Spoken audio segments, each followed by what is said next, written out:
She thought he had chosen power over love. She had raised her child alone for 8 years, with forged letters and a broken heart as proof.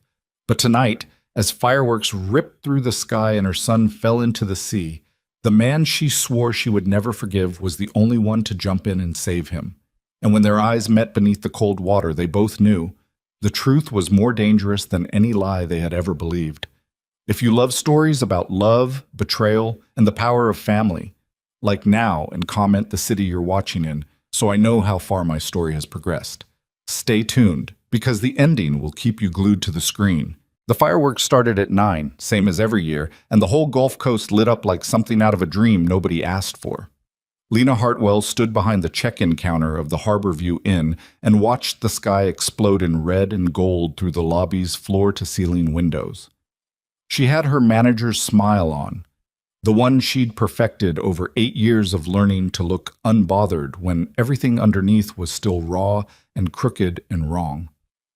Guests streamed through the front entrance trailing sand and sunscreen and the bright, uncomplicated joy of people who had nowhere to be in the morning. She handed out room keys and answered the same questions she answered every 4th of July and did not look too long at the families, the fathers lifting children onto their shoulders, the easy way a man's hand found the small of a woman's back without either of them thinking about it. She'd stopped letting herself feel that particular ache around the time Noah turned 3. Or she'd tried to. The ache didn't care much about her timetable. Mom. Noah appeared from behind the counter wearing his swim trunks and a grin that could have powered the whole strand of lanterns strung across the dock. The fireworks platform is right out front. Marcus said we can watch from the south end of the dock and see everything. Marcus was 17, the son of her head housekeeper, and he'd appointed himself Noah's unofficial big brother sometime around last summer. Lena didn't mind. Noah needed that. She couldn't be everything all the time, and she'd stopped pretending she could about the same time she stopped pretending the ache would go away. Stay on the dock, she said. Don't lean over the railing, and if Marcus lets you anywhere near the edge, I know. He was already gone. She watched him disappear through the side door, all 8 years of him, elbows and determination, and that stubborn set to his jaw that had nothing to do with her and everything to do with a man she hadn't let herself think about in years. She turned back to the counter. The lobby smelled like salt air and the coconut sunscreen half her guests bathed in. The ceiling fans turned slow overhead. Through the window, the bay glittered under the early fireworks. Test bursts, the big show still building. Lena pulled up the reservation queue on her tablet and tried to care about the Hendersons in 14B who'd called twice about a malfunctioning ice machine. She was 4 steps toward the maintenance closet when she heard the crack. Not a firework. A crack with weight behind it, structural, wrong, followed immediately by shouting from the direction of the dock. She was outside before she'd made the decision to move. The fireworks platform was a floating barge moored 30 yards off the south dock, same spot every year, rigged with the town's annual display. What nobody had apparently noticed, or what somebody hadn't bothered to flag, was that the western support bracket had been corroding under the waterline since the previous winter. Later, the investigation would turn up maintenance logs that had been falsified, signed off on by a harbor master who'd taken money from a rival event company to quietly let the thing deteriorate. But that was later. Right now, in the dark and the noise and the smell of gunpowder already thick in the air, what Lena saw was the platform tilting hard to port and the crowd on the south dock lurching backward in a single terrified mass. She saw Noah at the railing. She saw Marcus grab for him and miss. She saw her son go over. The scream that came out of her didn't sound like her. She was running before it finished leaving her throat, shouldering past tourists frozen with their phones up, already filming, already documenting the disaster rather than moving out of the way of it. The dock was maybe 40 feet. It felt like 40 miles. She hit the railing where Noah had gone over and looked down at black water churning with the wake from people who'd jumped in trying to help, or people who'd fallen trying to get away. She couldn't tell which. Noah! Her voice cracked on his name. Noah! She couldn't see him. The water was dark and the lantern lights swayed and the fireworks were still going overhead because nobody had told the crew to stop yet, and the whole scene was strobe lit and disorienting and wrong. She had one leg over the railing when the man surfaced. He came up fast, one arm cutting through the chop, the other arm locked around a small body. Noah. Coughing, alive, furious in the way kids get when they're terrified and won't show it, already trying to push away from the arm holding him, already saying something that got lost under the noise. The man didn't let go. He got Noah to the dock ladder in 4 strong strokes and held him there while someone above hauled the boy up onto the planks. Lena grabbed Noah the moment he cleared the railing. She dropped to her knees on the wet dock and pressed her hands over him. His face, his shoulders, his chest, cataloging him. Breathing, coughing up salt water, but breathing. A scrape on his forearm from the platform edge, nothing that needed stitches. He was shaking, but he was here and whole, and she had to fight the urge to shake him herself for standing so close to the railing, for being 8 and reckless and exactly like, "He's all right." The voice came from the water. She looked up. The man was still in the harbor, treading water with his forearms on the ladder's bottom rung. He was big. She registered that first, the way she registered the voice, as something physical, something her nervous system responded to before her brain had the chance to intervene. Dark hair plastered flat, a dress shirt soaked to transparency, eyes that caught the light from the lanterns above and held it in a way that made the breath stall somewhere between her lungs and her mouth. She knew those eyes. She'd spent 3 years trying to forget them and 5 more years telling herself she had. He swallowed some water, Dominic Vale said, but his airways are clear. He's going to be fine. He said it the way he'd always said difficult things.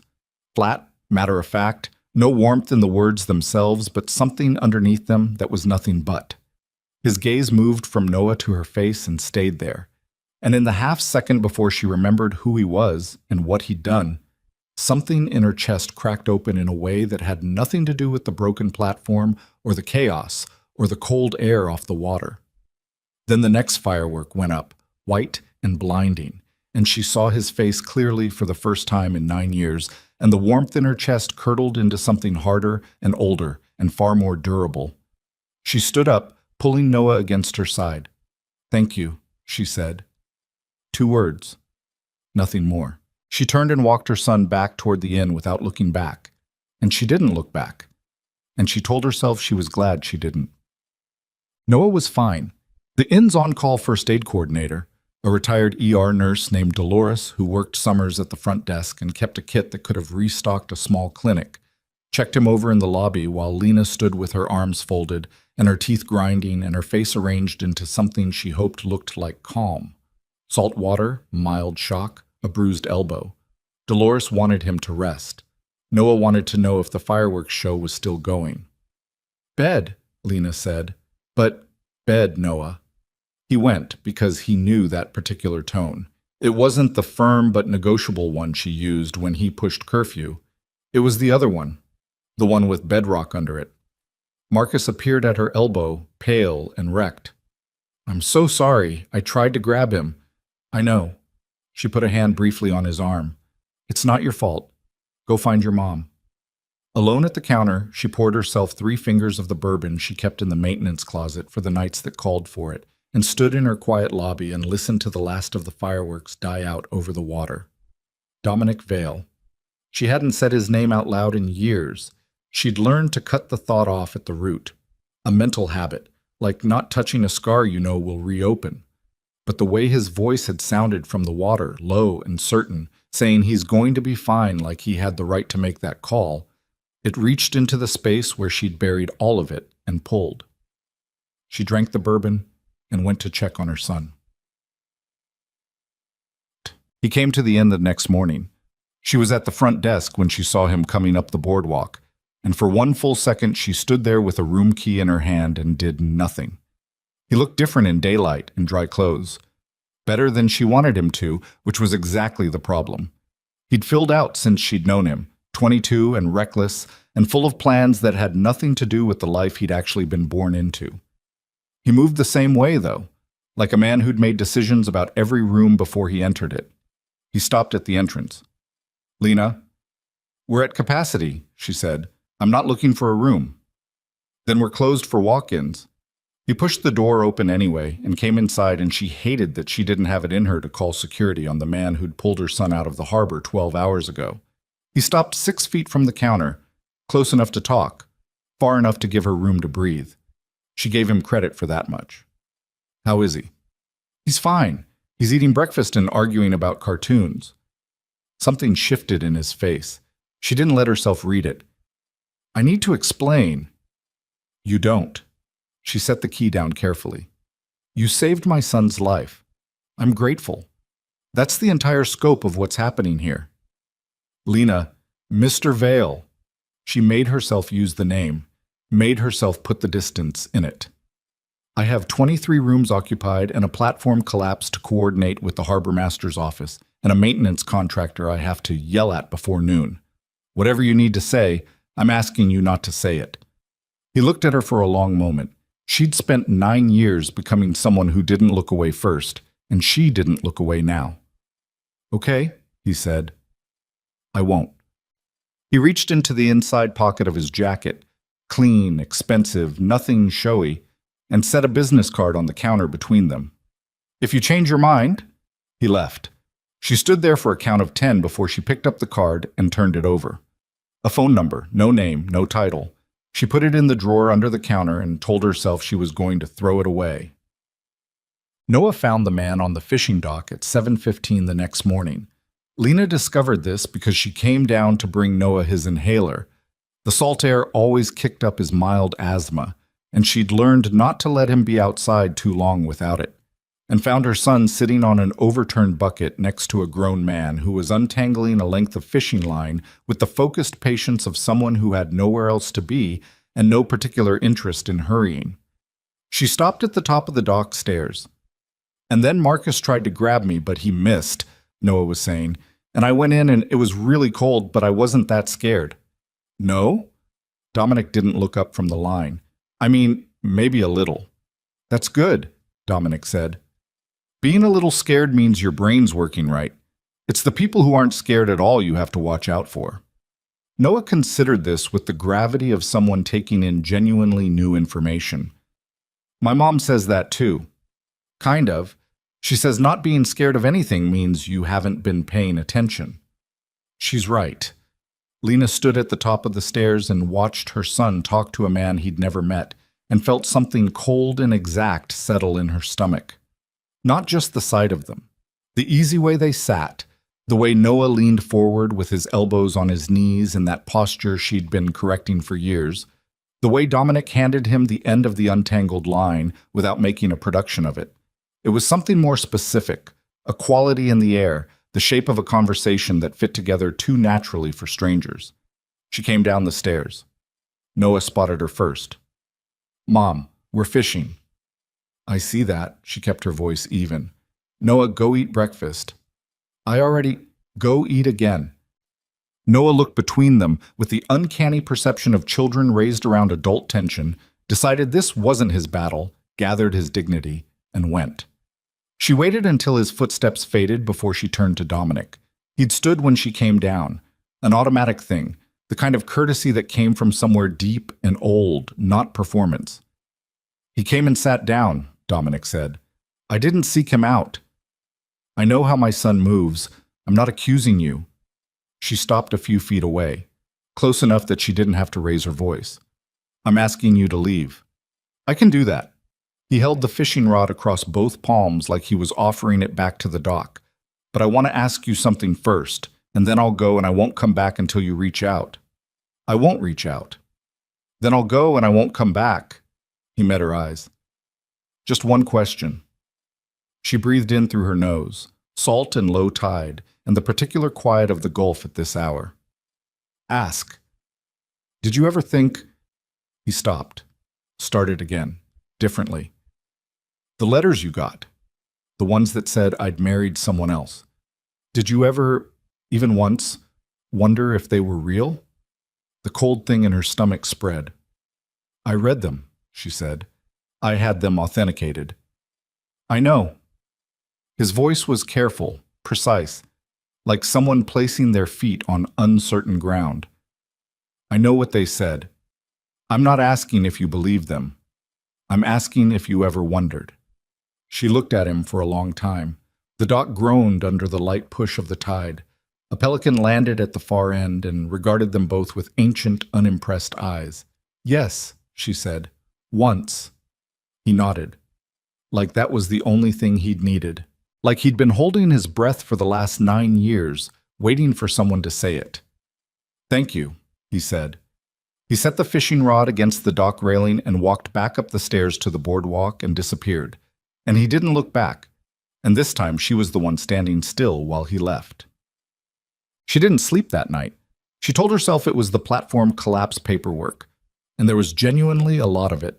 The harbor master's office had been characteristically useless, and she'd had to draft 2 formal incident reports and field a call from the town's insurance liaison and one from a reporter at the local paper who she'd stonewalled politely but completely. She sat at the kitchen table in the apartment above the inn's office and went through it all and drank too much coffee and told herself that was why she was awake at 2 in the morning with the ceiling fan clicking overhead and the drawer where she'd put the business card sitting 15 feet away. She didn't look at the card. She thought about the letters instead. There had been 3 of them. Thick cream envelopes, typed, forwarded through a mutual contact she'd trusted at the time.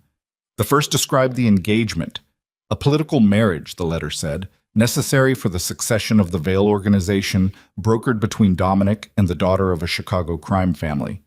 The second described the wedding. The third, written in a hand she'd recognized as Dominic's, or close enough that she'd never questioned it, said simply that it was done, that she should move on, that what they'd had wasn't strong enough to survive what he was. She'd read that last one so many times the paper had softened along the fold lines. She'd kept it anyway. She'd never examined why. Did you ever wonder if they were real? She'd had them authenticated. A document examiner she'd paid out of her own pocket the month after Noah was born, when the grief had finally gone quiet enough for the anger to speak clearly. Authentic signatures, authentic paper stock, authentic in every technical sense the examiner could identify. But authentication wasn't the same as truth. She knew that now in a way she hadn't known it at 22. She'd spent 8 years in hospitality management, which was largely the art of discerning what people were actually asking for underneath what they claimed to need. She knew how capable people were of manufacturing reality when the stakes were high enough. She got up at 2:30 and took the business card out of the drawer. She didn't call the number. She set the card on the kitchen table next to her coffee and looked at it until 4 a.m., when Noah's alarm went off in the next room, and she put it back in the drawer and started another pot of coffee and made his breakfast and let the morning take over, the way mornings always did, the way she'd relied on them to do for years. The next 48 hours passed like ordinary life arranged over a fault line. She ran the inn. She handled the insurance coordinator, the maintenance contractor, the harbor master's revised incident timeline. She went to Noah's swim lesson Saturday morning and watched him from the bleachers with the other parents and thought about nothing in particular. She had dinner with her friend Carla, who managed the Marina restaurant 2 piers down, and said nothing about Dominic Vale because there was nothing to say, and also because she didn't know how to begin. On Sunday, Noah asked why the man from the dock had been looking at him. Lena's hands went still on the dish she was drying. "What do you mean?" "Yesterday, when I was at the arcade with Marcus, the man from the fishing dock was across the street, and he was watching me." Noah delivered this without particular alarm. He was 8, not entirely aware of the categories that should concern him. I waved. He didn't wave back. He left. She set the dish down carefully. "Did he come near you?" "No, he was just there." Noah shrugged. "He looked, I don't know, sad, I guess." She waited until Noah was in bed that night. Then she took the business card out of the drawer and stood at the kitchen window for a long time, looking at the dark water beyond the boardwalk and the lights of the fishing vessels moving slow and far out. She dialed the number. He picked up on the second ring. "I need to know," she said without preamble. "Not for me, for him. If there's something happening that puts him in any kind of... If he's near whatever your life actually is, I need to know." A pause.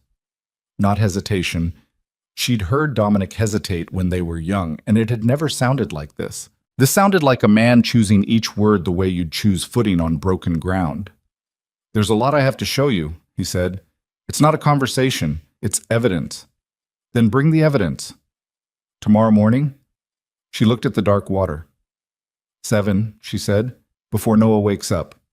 She hung up and stood there in the kitchen with the card in her hand and her heart doing something complicated in her chest. And she told herself what she always told herself when she was about to do something irreversible. She told herself she was doing it for Noah. She told herself that was the whole of it. It almost worked. He arrived at 6:55 carrying a canvas bag and 2 coffees from the place 3 blocks up that opened at 6. She took the coffee because she'd already finished her own pot, and her hands needed something to hold. She led him through the back office and into the narrow room she used as a filing space. No sentiment in it, no softness, just banker's boxes and a folding table. And she stood with her coffee and her back against the far wall and watched him open the bag. Financial documents first. Printouts of wire transfers, spreadsheets, ledger photographs going back 11 years. He walked her through them methodically, not selling her on anything, just laying it out the way a man lays evidence before a jury and then steps back from it. She asked 3 questions. He answered each one without deflection. Then the communications log. 46 documented attempts by Dominic to contact her through third parties, intermediaries, or direct channels between the year she'd left and the year Noah turned 5. Each one blocked, each one intercepted. The routing signatures on the blocks were consistent, a single source coordinating the cutoff across every channel. Victor Vale, Dominic's first cousin, his father's heir presumptive, in the years before Dominic's father had formally named Dominic his successor. She read the name 3 times. And the letters, she said. He pulled out the last document. A forensic analysis set, not the one she'd commissioned, a different one, more recent, showing that while the signatures on the first 2 letters were expertly forged, the third letter, the one in her hand, was composed on a typewriter that could be traced through its mechanical idiosyncrasies to a machine documented in a Vale family property inventory. Not Dominic's typewriter. Victor's. She set down the coffee. The room was very quiet. The ceiling fan in the outer office clicked the same click it always clicked, steady and minor and indifferent to everything happening 4 feet away from it. How long have you known? She said. 6 months? His voice was even. I started looking into it because I was trying to find you. I had a private investigator locate you 8 months ago. When I started reconstructing why I'd never been able to reach you, it started coming apart. You should have come then. I know. Why didn't you? He looked at her directly. Because I didn't know about Noah yet, and I was afraid if I came with half the truth it would close the door on the rest of it. She absorbed that. Did you know? She asked. Before the platform, before the harbor. Did you know he was yours? The silence before he answered was the longest of the morning. I suspected, he said, from the dates, from what I knew about where you were when we... He stopped. I hadn't confirmed it. I didn't want to confirm it through a private investigator. That felt wrong. She looked at the document spread across the folding table. 11 years of manufactured absence, the forensic shadow of a man she'd never met who had decided, for reasons she was only beginning to understand, that she and Dominic should never find their way back to each other. He knows you're here, she said. It wasn't a question. Dominic's jaw tightened, just slightly. Probably. She looked up at him. What does that mean for Noah? And in the half second before he answered, in the particular way his eyes moved to the door and back, the way his shoulders settled into something that looked like stillness but was closer to readiness, she understood that the conversation she'd thought was about the past was actually about right now. About tomorrow. About what was already in motion before she'd ever dialed that number. It means, Dominic said carefully, that we don't have as much time as I thought we did. From somewhere above them, Noah's alarm went off. 6:58, 2 minutes early, same as every morning, because he'd inherited her habit of setting it wrong and never fixing it. The cheerful electronic beep of a child beginning an ordinary summer day in a town where, as of this morning, he was no longer entirely safe. Lena's hand closed around the edge of the folding table. Start from the beginning, she said. Tell me everything. And don't leave anything out because you think I can't handle it. He looked at her. Really looked at her. The same way he had from the water 3 nights ago before she'd remembered to be hard. And she saw something shift behind his eyes. something that looked less like the Dominic she'd tried to forget and more like the one she'd actually known. Victor wants control of everything my father built, he began. He's wanted it for 20 years. The letters were just the opening move. Above them, she heard Noah's feet hit the floor. Noah took 11 minutes to shower, dress, and come downstairs. And in those 11 minutes, Lena did not move from the folding table, and Dominic did not stop talking. He laid it out in the order it had happened, not the order that made him look best, and she gave him credit for that even as each piece of it landed in her chest like something thrown hard. The Vale organization had been his father's creation, Marcus Vale Sr., who had built a criminal infrastructure spanning 6 southeastern states over 4 decades, who had died of a stroke 3 years ago and left the whole machinery of it to his only son. Dominic had known what he was inheriting. He'd known since he was 14, and his father had sat him down in the study of their Savannah estate and explained with the calm precision of a man describing a business rather than a criminal enterprise exactly what the family did and why it was necessary and what Dominic's role in it would be. What his father had apparently not explained, what Victor had made certain of, was that the organization's second-in-command had spent 20 years quietly repositioning himself, cultivating loyalties, identifying the people whose allegiance could be bought or pressured away from Dominic and toward himself, building, in parallel to the existing hierarchy, a shadow structure that was ready to step into place the moment the transition happened. The letters to Lena were part of it, not because Victor had any particular feeling about her. She wasn't even a variable in his calculations, Dominic said, which was almost worse, but because a man with a woman he loved was a man with a vulnerability, and Victor Vale had made a long career of identifying vulnerabilities and filling them with concrete. He forged the marriage, Dominic said. There was no engagement, no ceremony. He staged the documentation, staged the photographs, arranged the whole thing through a woman he was actually paying to play a role, and then he made sure the evidence reached you in a way that would feel verified. He paused. The woman's name was Caroline Marsh.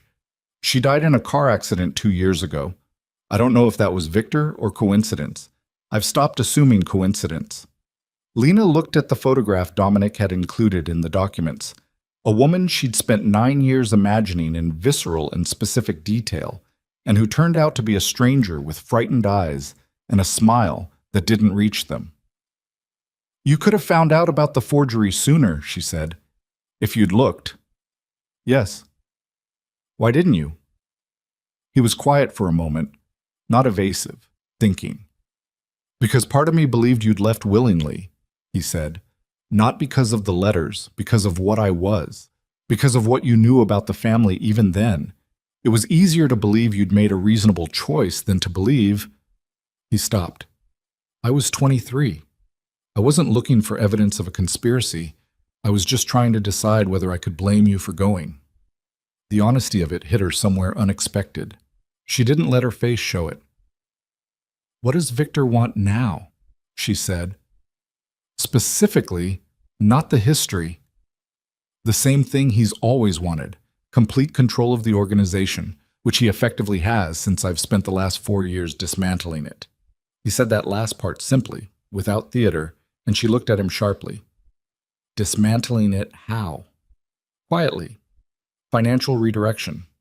Withdrawing infrastructure. Cutting supply chains. Not burning it down. That gets people killed. Dismantling it the way you take apart a machine piece by piece until it stops running. He met her eyes. I've been doing it since the year my father died. It's why Victor's been accelerating his own moves. He knows the window is closing. She absorbed this. And where does Noah factor into this?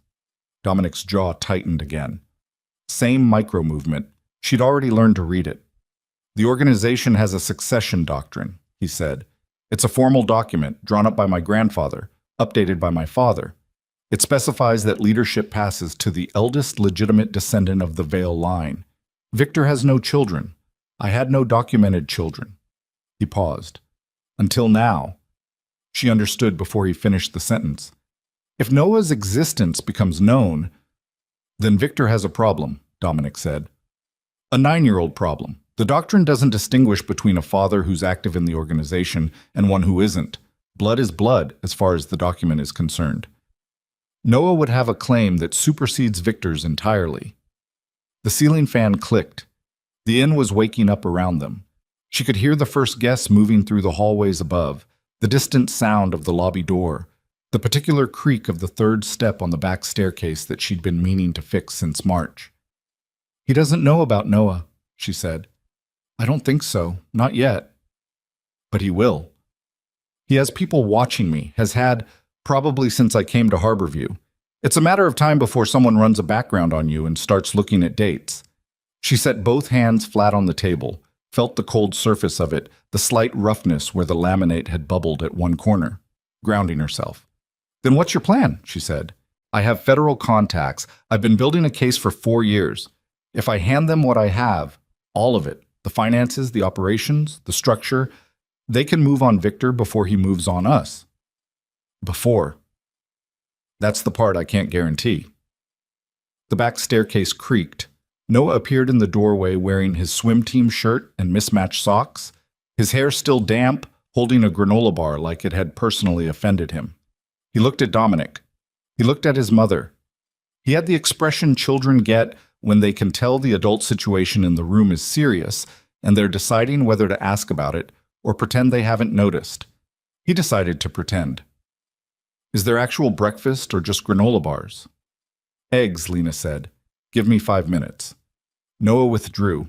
His footsteps receded toward the small kitchen off the apartment's main room. She straightened up. "You're not staying in Harborview. I have a room at the Pelican on the north end." "That's too close." "I know." He didn't move to argue it. "I'll go. But I need you to take this seriously, Lena.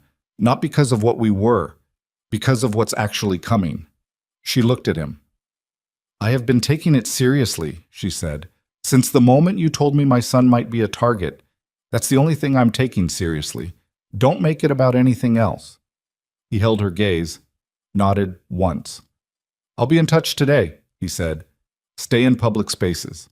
Keep Noah visible. If anything feels off, I know how to protect my son." Her voice came out harder than she intended. She didn't soften it. He picked up the canvas bag and left through the back office door. She stood alone in the filing room for 20 seconds, looking at the documents still spread across the folding table. And then she straightened them into a neat stack, put them in the bottom of the banker's box she used for prior year tax records, and went to make her son breakfast.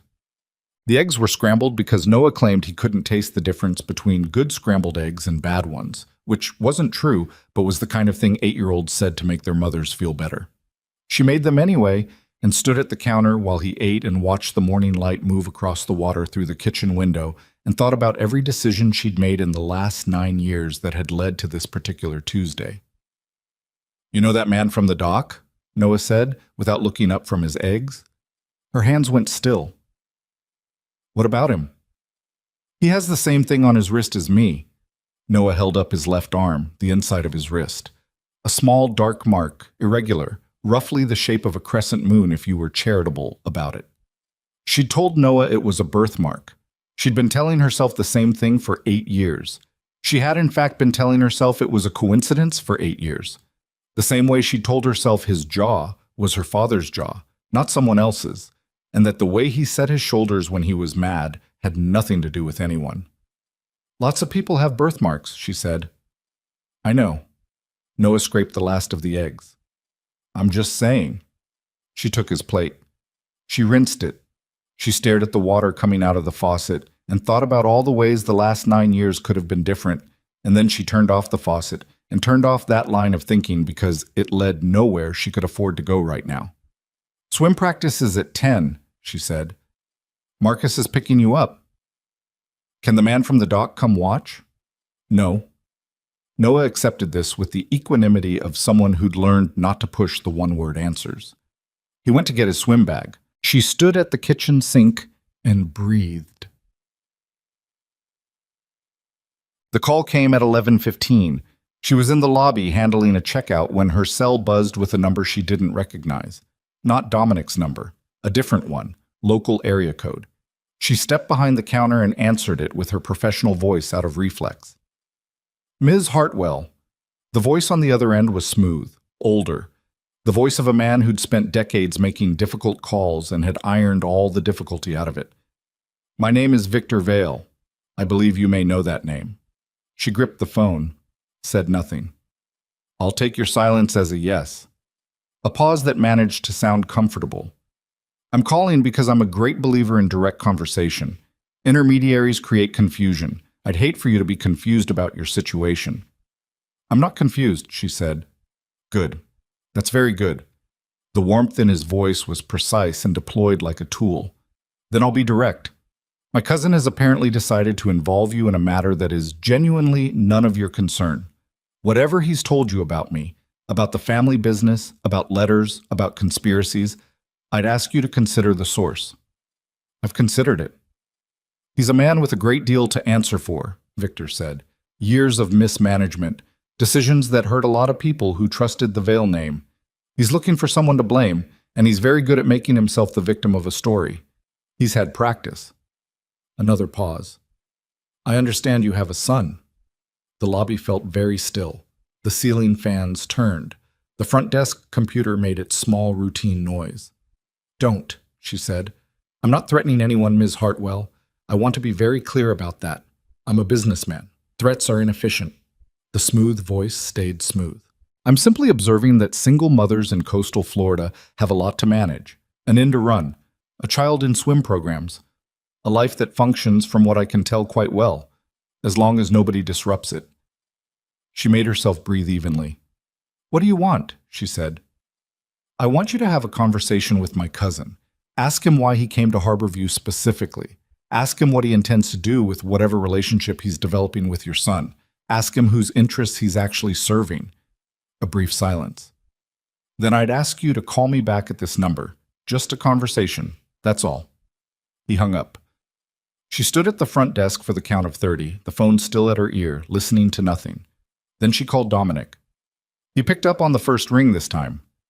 "Victor called me," she said. The silence on his end was different from any silence she'd heard from him yet. Compressed, dangerous in the specific way that quiet gets before a significant weather event. "When?" he said. 11 minutes ago.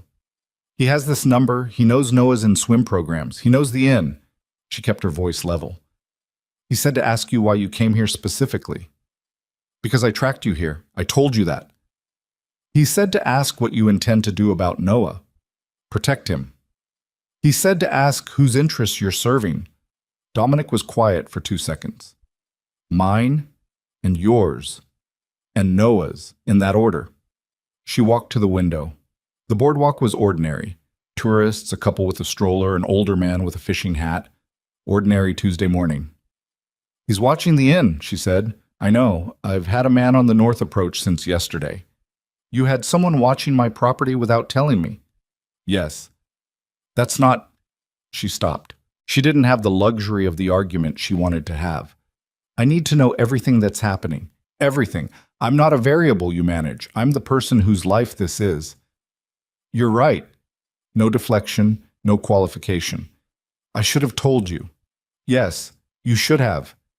She pulled the phone from her ear for a moment, breathed, put it back. "What do we do?" "I'm moving up the timeline on the federal contact.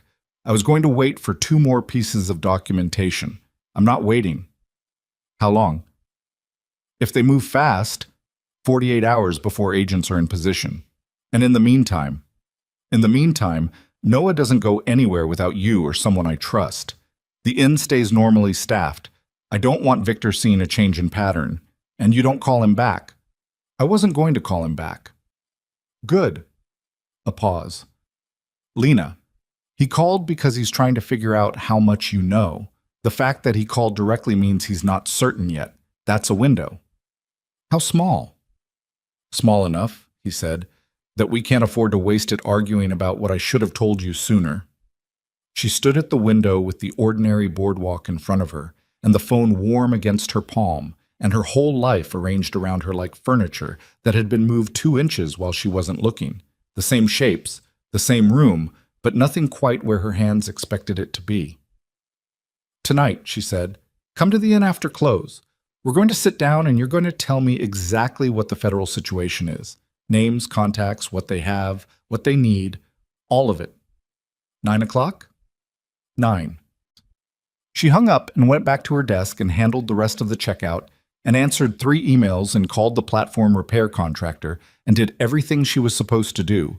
And the whole time, one part of her brain was running a separate and continuous calculation about exits, sightlines, and the fastest route from the inn's south door to Noah's swim facility.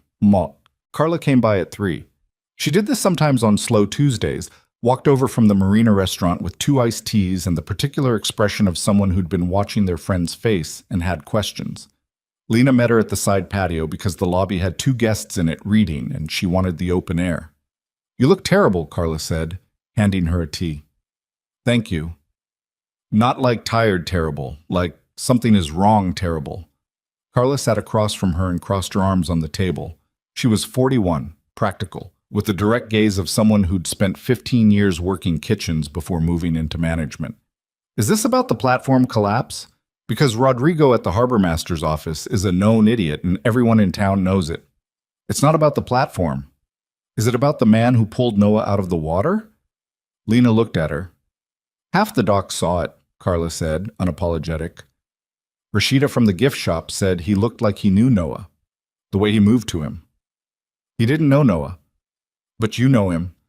A pelican crossed the sky above the patio, the same one maybe, from the fishing dock. She had no way to tell. "I knew him a long time ago," Lena said. Carla waited. She was good at that. The particular patience of someone who knew the difference between a person who needed time and a person who needed to be asked directly.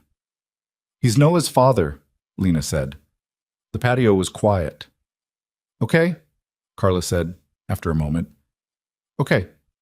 Does he know?" "He does now." "Does Noah know?" "No." Carla looked at her iced tea, looked at Lena. "What kind of man is he?" Lena thought about the documents on the folding table, the 46 blocked contact attempts, the forensic report on the typewriter, the way he'd said his airways are clear from the dark water with her son in his arms. "The complicated kind," she said. Carla didn't push. That was why they were friends. Dolores caught her at the front desk at 4:30. The retired ER nurse had a look on her face that Lena recognized. The particular alertness of someone trained to notice when a person's baseline has shifted without obvious cause. "The man who pulled Noah out," Dolores said without preamble. "He came by today." Lena's spine went straight. "What?" "Around 2, while you were on the phone with the contractor. He didn't come inside. He was on the boardwalk, but he was watching the inn." She paused. "The thing is, there was another man on the south side. He was watching the first man." Lena turned this over. What did the second man look like? Older, heavier, collared shirt. He had a phone out, but he wasn't looking at it. Dolores's voice was careful, precise. The voice of a woman who'd done triage for 30 years and knew how to separate the relevant from the noise. "I don't know what's going on, Lena, and you don't have to tell me, but I think you should know there's more than one person paying attention to this building." She thought about Dominic's words.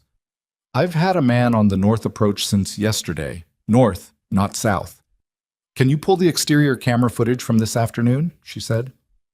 "I already did," Dolores said, and put a printed screenshot on the desk. The man on the south side of the boardwalk was heavy-set, 60s, a collared shirt the color of old concrete. He was angled toward the inn, but his face was turned just enough that the camera had caught only his profile. It wasn't Victor. She didn't know who it was. She photographed the printout with her phone and texted it to Dominic's number. His response came in 40 seconds. "Not one of mine. Get Noah from swim practice yourself. Don't send Marcus." She was already reaching for her keys. Batichet. The swim facility was 6 blocks from the inn, a covered outdoor pool attached to the community center. She made it in 4 minutes and stood at the chain-link fence watching the practice session until she spotted Noah in the far lane, arms churning, absolutely committed to the stroke in the way he committed to everything, total and slightly reckless. She let out a breath she hadn't known she was holding. She texted Marcus to let him know she'd handle pickup. He sent back a thumbs up. She waited at the fence. The sun was dropping toward the water, and the shadows from the palms at the pool's edge were going long and warm. Other parents were arriving for the end of practice pickup. She recognized most of them, Harborview was a small enough town that the parents at swim practice all knew each other at least by face. She nodded at the ones who caught her eye, maintained the surface. Noah came out of the pool shaking water from his ears and spotted her immediately. His face changed. Not alarm, just recalibration. She was never here. Pickups were always Marcus.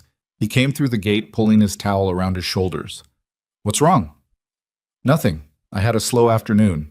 He looked at her. He had Dominic's eyes. She didn't know why she'd kept pretending otherwise. "You're a bad liar," Noah said. "Excuse me?" "You get this thing." He pointed at the corner of her eye. "Right there. When you're trying to be calm, but you're not." She looked at her 8-year-old son, who had apparently been studying her face with the systematic attention she'd apparently inherited from no one. "Get your bag," she said. He got his bag. She put her hand on his shoulder as they walked and kept it there and didn't move it for the entire 6 blocks home. 9 o'clock. The lobby was quiet. The 2 late-reading guests had gone upstairs. Dolores was on the overnight desk. Noah was asleep. She'd checked twice. Dominic came through the back door the way she'd told him to, the one that opened off the parking strip behind the building. He looked like he hadn't slept. She doubted she looked different. She poured 2 cups of the evening coffee, weaker, the night blend, and set one in front of him at the office table and sat across from it. "The man on the South Boardwalk," he said. "You know him?" "His name is Garrett Moss. He works for a private security contractor that Victor has used for at least 6 years. He wrapped both hands around the mug. He wasn't there to hurt anyone. He was there to gather information, confirm you and Noah, confirm the inn's layout, confirm my presence. So Victor knows. Victor knows enough. He doesn't know about the federal contact. If he did, we'd have seen a different kind of response by now." She looked at him. "What does a different kind of response look like?" He didn't answer that immediately, which was its own kind of answer. "The federal agent I've been working with is a woman named Harker," he said. "She's been building a RICO case against the Vail organization for 3 years. What I have accelerates her timeline by about 18 months. She wants to move. And she'll protect Noah. She'll protect all of us. That's the deal. What do you give her in return?" "Everything." He said it without drama. "Finance structures, personnel files, property holdings, active contracts, offshore accounts, 20 years of operations documentation. Everything my father built, opened up to federal examination." He looked at her directly. "It ends the organization. Victor goes to prison. Anyone who's been operating under the Vail name faces prosecution or cooperation agreements. The whole thing is done." She sat with that. "You'd be testifying against your own family," she said. "My family is in that room upstairs sleeping." The words landed simple and flat, and she felt them the way you feel something true. In the chest, not the head. "Victor isn't family. Victor is a man who stole 9 years from both of us because it was convenient. I'm not interested in protecting him." She turned her coffee cup in her hands. "When do you contact Harker?" "Tomorrow morning. First contact to position her team. 48 hours, maybe 60. And between now and then. We're careful. We're visible. We don't—" The back door opened. Not a knock. Not the sound of someone coming in normally. The distinct sound of a door pushed open by someone who hadn't bothered to announce themselves because announcing themselves wasn't part of the plan. Dominic was on his feet before she'd processed the sound. His chair went back hard. He was between her and the doorway in 2 steps, and she saw something in the way he moved that she'd never seen before. Not the man from the fishing dock, not the man who'd laid evidence on her folding table. Something older. Something that had been in him long before she'd known him and had apparently never entirely left. The man in the doorway was not Garrett Moss. He was younger, 30s, with close-cut hair and the flat eyes of someone performing a job. He held up both hands at shoulder height when he saw Dominic's posture. Not in surrender, in the gesture of a man demonstrating that he's choosing not to escalate for now. "Easy," the man said. "I'm a message." "From Victor," Dominic said. "Not a question." "From Mr. Vail, yes." The flat eyes moved briefly to Lena, then back to Dominic. "He wants a meeting, tomorrow. Neutral location, his choice, your terms for security. He says the matter with the federal contact." The man paused, and the pause did more damage than anything Victor could have scripted. should be discussed before anyone does anything they can't undo. The room was very still. He knows about Harker. The thought went through her like cold water. Not a suspicion, not a possibility. A certainty, immediate and absolute, in the way the worst things tend to arrive. Dominic's voice, when it came, was very quiet. Tell him no. The messenger nodded once, like he'd expected exactly that, and withdrew back through the door, and his footsteps crossed the parking strip and faded. And then there was nothing but the night air coming through the open door, and the sound of the ceiling fan, and the specific silence of a situation that had just changed its shape entirely. She looked at Dominic. He knows about Harker, she said. Yes. Which means he has someone inside the federal contact.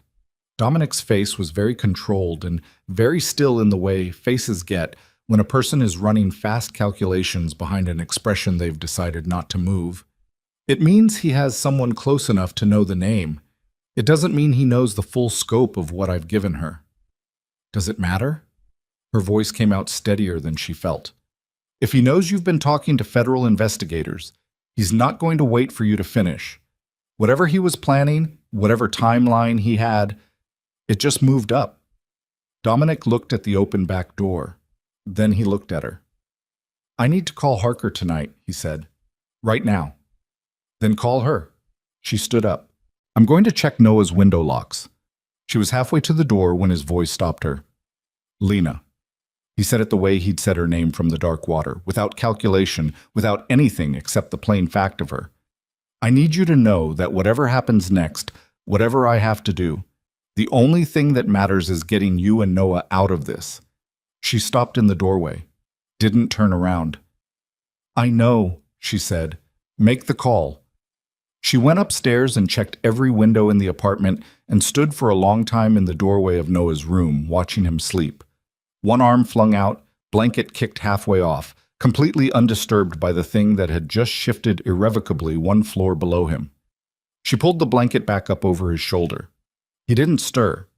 She went to the kitchen window and looked at the dark parking strip below. Dominic was down there, phone to his ear, his back to the building, his free hand pressed flat against the wall beside him, the way a man presses against something solid when the ground under him has stopped being reliable. She watched him until he hung up. He stood there another moment without moving. Then he looked up. He couldn't see her through the dark glass. She knew that. But he looked up at the window anyway, the way people look toward something they can feel without seeing. And she stood in the dark kitchen of the life she'd built without him, and felt the full weight of the next 48 hours settle across her shoulders like weather coming in off the water. Her phone buzzed on the counter, a text from Dominic's number. Harker is moving tonight. Safe house by morning. Pack light. Tell Noah it's a trip. She set the phone down, picked it back up. She began to pack. She packed the way she cleaned after a bad season. Fast, methodical, no sentiment. 1 bag for Noah. Swim gear, 3 changes of clothes, the small, worn paperback he'd been reading for a month and would be furious to lose track of, his inhaler, a spare. 1 bag for herself. The essentials, the documents, the banker's box contents transferred to a waterproof folder she kept in the office for hurricane season. She'd been in Florida long enough to know that the things worth saving needed to be portable. Noah woke up when she turned on his light at 11:30. He sat up with the immediate alertness of a child who'd been sleeping lightly, which told her he'd known something was wrong before he'd gone to bed and had been waiting for the confirmation. Smart kid. Too smart sometimes. We're going somewhere, he said. Not a question. For a few days. There's a situation with the inn, a maintenance thing, and we need to be somewhere else while it gets handled. She handed him yesterday's jeans and the first shirt her hand found. Get dressed. He looked at her with those eyes. Is the man from the dock coming? Yes. He nodded and got dressed without another word, and she loved him so much in that moment it was almost unbearable. The uncomplicated trust of it, the willingness to follow her into the unknown without demanding more than she could give him right then. She zipped his bag and carried both bags down the back stairs. Dominic was at the bottom. He'd moved the car, a dark rental sedan she hadn't seen before, to the parking strip, backed in, engine off. He took the bags from her without being asked and put them in the trunk, and she noticed he'd changed clothes too. Dark, everything. The canvas bag was in the back seat, slimmer now, like some of its contents had been relocated. Parker has a location 40 minutes north, he said quietly. It's a maintained property. 2 agents on site by the time we arrive. What about the inn? Dolores knows you're taking an emergency family trip. I called Carla. She'll keep an eye on the building during the day. Nothing looks closed from the outside. She hadn't asked him to do either of those things. She noticed that he'd done them anyway and decided not to address it right now. Noah came down the stairs with his swim bag over one shoulder and his paperback in his hand, still in his socks.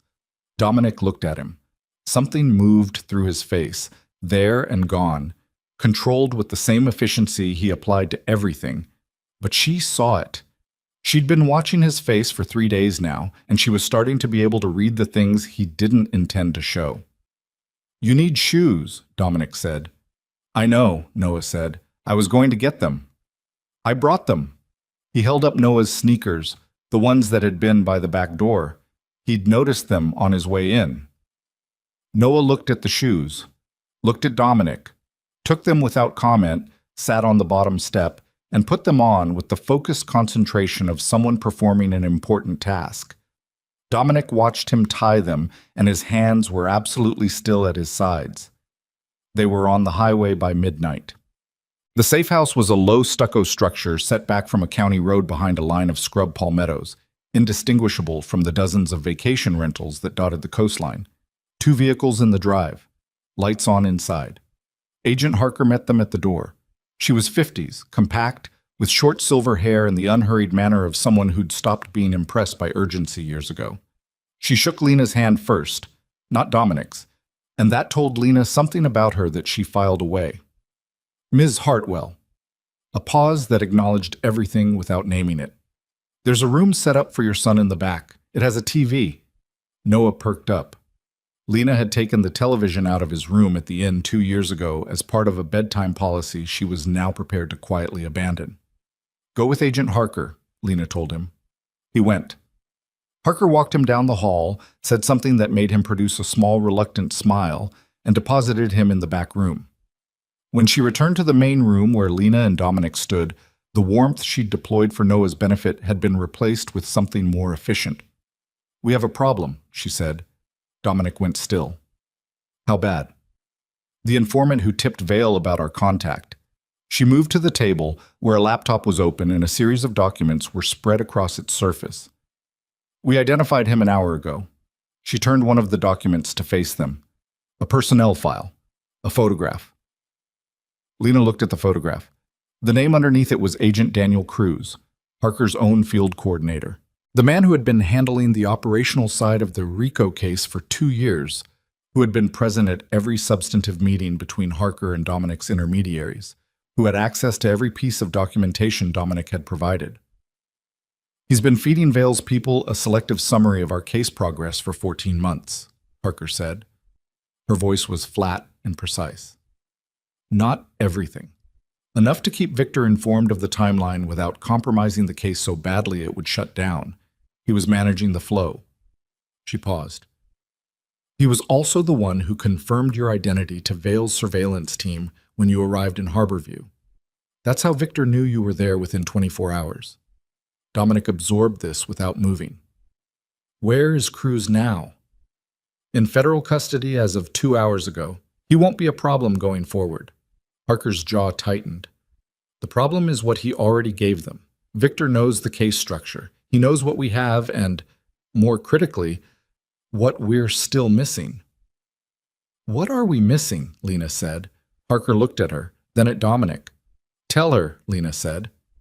Dominic's voice, when it came, was measured in the way of a man controlling something that very much wanted not to be controlled. There's a ledger. Physical. My father kept a master record, handwritten, cross-referenced, everything going back to the organization's founding. Locations of assets, names of every judge and official who ever took money, complete operational history. It's the one piece of documentation that makes the case irrefutable, regardless of what any witness says or doesn't say. Where is it? She said. Savannah, my father's estate. The house has been in legal limbo since he died. I've been keeping the probate slow deliberately, to buy time. He met her eyes. Victor doesn't have it. I have it. But Cruz told him exactly why it matters and exactly where it is. Harker cut in. Which means Victor will move on the Savannah property within the next 12 to 18 hours. If he gets the ledger before we do, he controls what gets exposed and what doesn't. The entire case goes from ironclad to negotiable. The room was very quiet. Lena looked at Dominic. You have to go get it. Yes. Tonight. Yes. He looked at Harker. I need 2 agents and a vehicle, and I need Lena and Noah to stay here with full coverage until I'm back. I can give you 1 agent, Harker said. Cruz exposure means I have to assume 2 other members of the local team may be compromised until I've done full internal review. I'm not putting people in the field I can't verify. 1 agent and a vehicle. Yes. He nodded once. Looked at Lena. The look lasted about 2 seconds and communicated approximately 9 years' worth of things neither of them had the time or the right vocabulary to say. I'll be back by morning, he said. Don't make promises about timing, she said. Just go get it. He went. Tick. The safe house at 1 in the morning was the particular quiet of a place holding its breath. Lena sat at the table with a cup of coffee that had gone cold and Harker's documents spread in front of her. Not because Harker had invited her to read them, but because she'd started reading and Harker had looked at her for a moment and then not stopped her. There was a pragmatism to the woman that Lena respected. She didn't perform authority. She just exercised it when necessary and got out of the way the rest of the time. You've been working this case 3 years, Lena said. Almost 4. Harker sat across from her with her own coffee, working through something on the laptop. Since before Marcus Vale Sr. died. Did you know about the succession document, the bloodline clause? Harker looked up. We knew about it in the abstract, the family's internal governance structure. She paused. We didn't know about your son until Dominic told me tonight. Lena turned her coffee cup. Does it change the case? It changes Victor's urgency, which changes our timeline. Harker set down the laptop. Ms. Hartwell, I want to be direct with you about something. Please. Victor Vale is not going to stop. Not because of the ledger, not because of federal exposure, not because Dominic is willing to cooperate.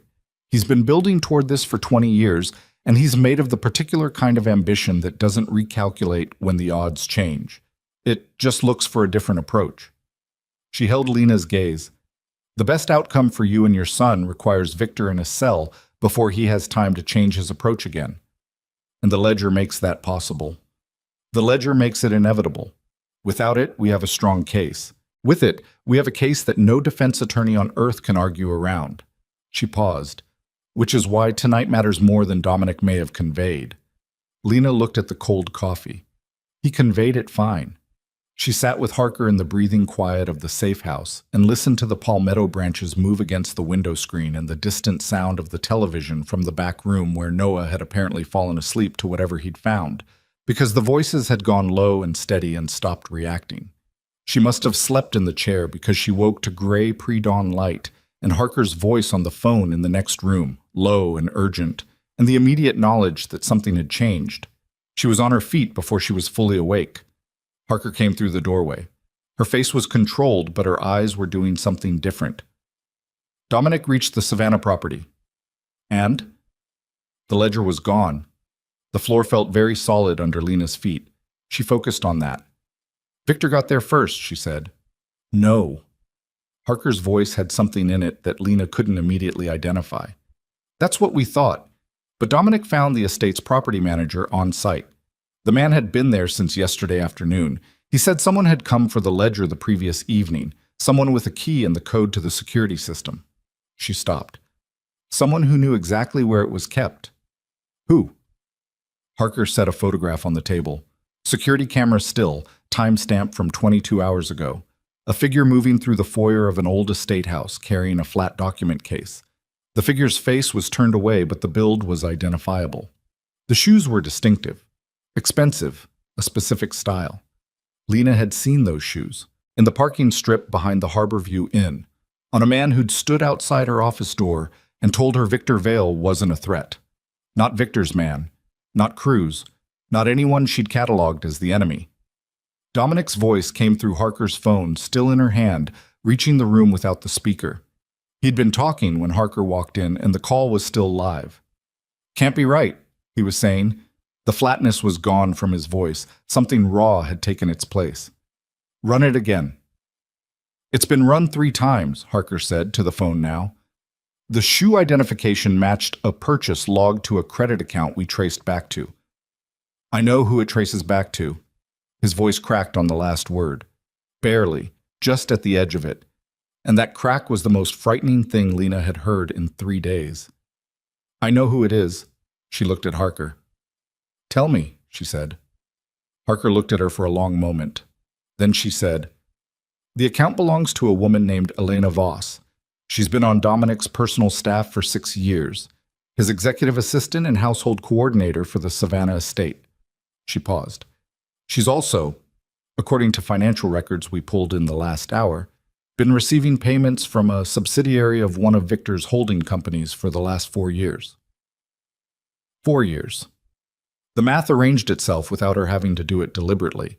Dominic had started dismantling the organization 4 years ago. Elena Voss had started taking Victor's money 4 years ago. Every move Dominic had made, every piece of documentation he'd assembled, every strategic decision, all of it filtered through a woman who sat 2 rooms away from his private files and had the codes to his estate and had apparently been waiting with the patience of a long-game player for the moment it would matter most. And last night, with the timing precision of someone who'd been told exactly when to move, she'd walked into the house and taken the one thing that couldn't be replaced. "Where is she now?" Lena said. "We don't know. She left the estate at 9:47 last night. Her phone went dark at 10:15. Her car was found at a park and ride outside Savannah at 11. Harker's voice was careful and very even. "She had a 4-hour head start before we knew to look. And the ledger is wherever she is, which means it's wherever Victor directed her to take it." The pre-dawn light in the safe house was gray and flat and indifferent. From the back room, Lena could hear the slow rhythm of Noah's breathing through the half-open door. She fixed on that. The sound of him, steady and unaware, the anchor of it. "What does Victor do with it?" she said.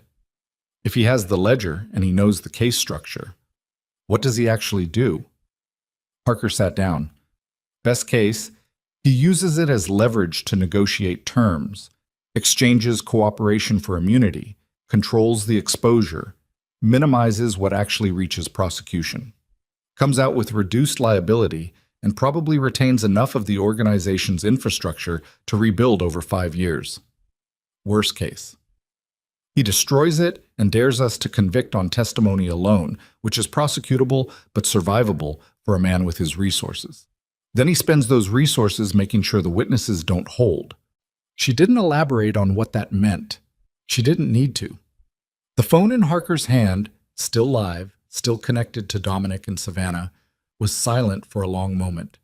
Then his voice came through again, and this time it was very quiet and very controlled, which was somehow worse than the crack. "I need to know if Elena had access to the federal safe house locations." Harker closed her eyes for exactly 1 second. "She had access to my correspondence with your intermediaries," she said. "Answer the question." "Yes," Harker said. "She had access." Lena understood before the sentence was finished. She was already moving toward the back room, already counting steps, when she heard it. A sound from outside the safe house that didn't belong to the Palmetto branches, or the Early Birds, or the county road. A car. More than one. Coming in without headlights. Harker was on her radio before Lena cleared the doorway. "All units. We have incoming on the south approach." The front window exploded inward. Not a bullet. A light, brilliant and blinding. A tactical flashbang that turned the entire front room white and compressed the air and made everything go momentarily horribly silent before the sound crashed back in all at once, disorienting and enormous. And through it she heard Noah cry out from the back room, high and sharp, and she was through the doorway and had him before the echo finished, her arms around him, pulling him off the cot and toward the back wall, away from the window, away from the door. "Close your eyes," she said, directly into his ear. "Don't open them. Don't make any sound. He pressed his face against her shoulder and didn't make a sound. From the front of the house, she heard Harker's voice on the radio, clipped commands, and then the sound of the front door going, and boots on the floor, and the particular controlled vocabulary of a tactical entry, voices identifying themselves, movement, the furniture being cleared, and then a different voice. Older. Smooth. The way a voice gets when it's been used to issue instructions for decades. "There's no need for anyone to be hurt," Victor Vale said. "I want the boy. That's all." Everyone else walks out. She pressed Noah against the wall and put herself between him and the door and looked at the window. Screen, no lock, low enough to the ground, and made the only calculation available to her. She punched the screen out with her palm, grabbed Noah, went through the window.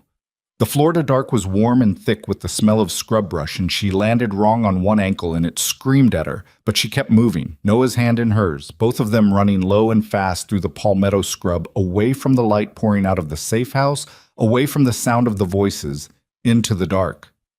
Her phone was in her left hand. She hadn't stopped to get it from the table. It wasn't there.